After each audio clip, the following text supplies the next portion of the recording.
Welcome to Athar's Garage. In this video, I'll be working on the Team Associated RC28 Bag 3, so let's get started.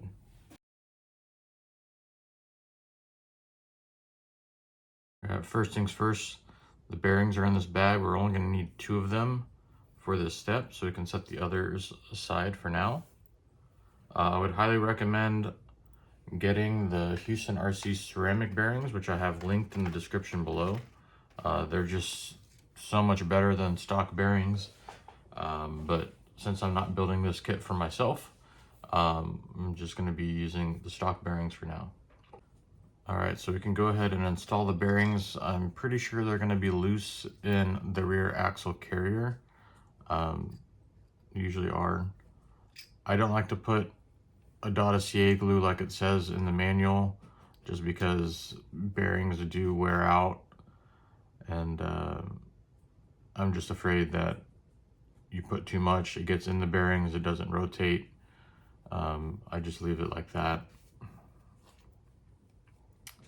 So we can grab 2 M2x5 flathead screws and 2 M2x5 button head screws. And we will also need our carrier shims, which are these right here. We're going to need one 1mm shim and one 0.5mm shim for each side. So I'm going to go ahead and start the flathead screws from the bottom. We're going to install in this hole here and here, and the orientation is going to be like this.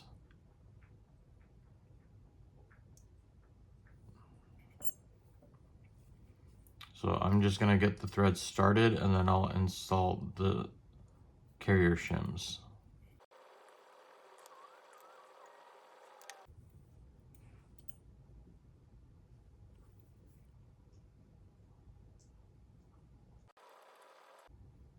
And now I'm going to go ahead and install the M2x5 button head screws from the top here and here. And then finally I'm going to go back and tighten the flathead screws. Alright, we can set this aside for now, and we can prepare the upper pod plate. Note the direction of the pod plate. It's going to install in this orientation here, where the center pivot is towards the right side of the car. We're going to need 3 M2x4 button head screws and 3 3.5mm pivot ball, as well as 1.5mm ball stud washer. So in the center hole, we're going to install the screw from the bottom. Then we're going to install a 0.5mm ball stud washer. Now, if you are going to be using the PN Racing hard case lipo, I would put, and if you use an extra 0.5mm shim on the front ball stud here, then I would recommend using another 0.5mm shim in the back here to maintain your roll center, and that'll prevent the center shock from resting on the battery. So I'm just going to use my Associated wrench from my 10th scale stuff to hold the ball stud in place while I tighten it. Well, the pivot ball. Now in these 2 holes, we're going to install the screws from the top with no ball stud washers, and the pivot balls are going to install from the bottom. So let's go ahead and do that. So it's going to look like that with the pivot balls installed.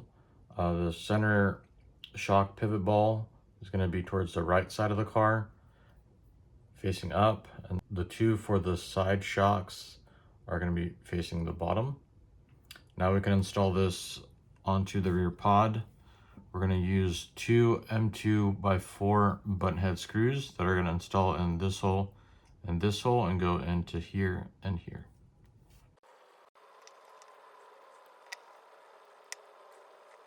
Now we can move on to step 3. We're going to prepare the lower pod plate. Note that the bottom of this plate has the countersunk holes. So we're going to install all the screws from the bottom facing up. There's going to be 4 M2x4 flathead screws. And in the sides, we're going to have the pivot balls, and in the center is going to be what mounts it to the rear pod.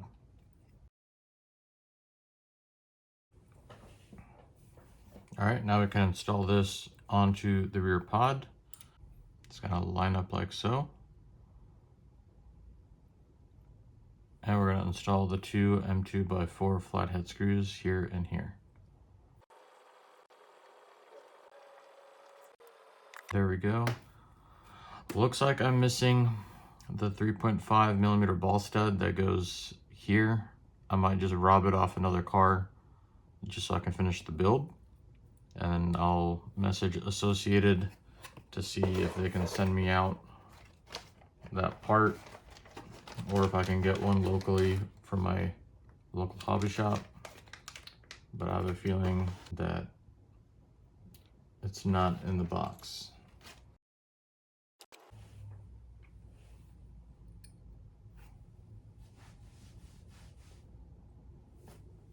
All right, I just took a ball stud from my GL and I'm just gonna go ahead and install it.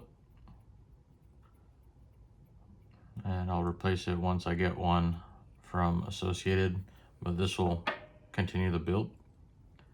We can go ahead and put this together.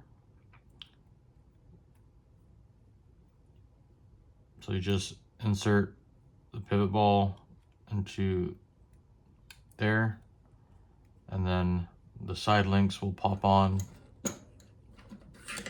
to the pivot balls, and I like to use some pliers to pop those on.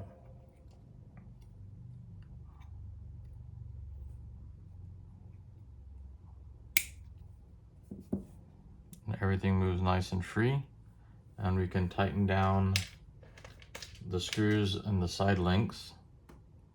And I don't like to tighten them down too much, because then they tend to squeeze too much on the ball stud and it doesn't move freely.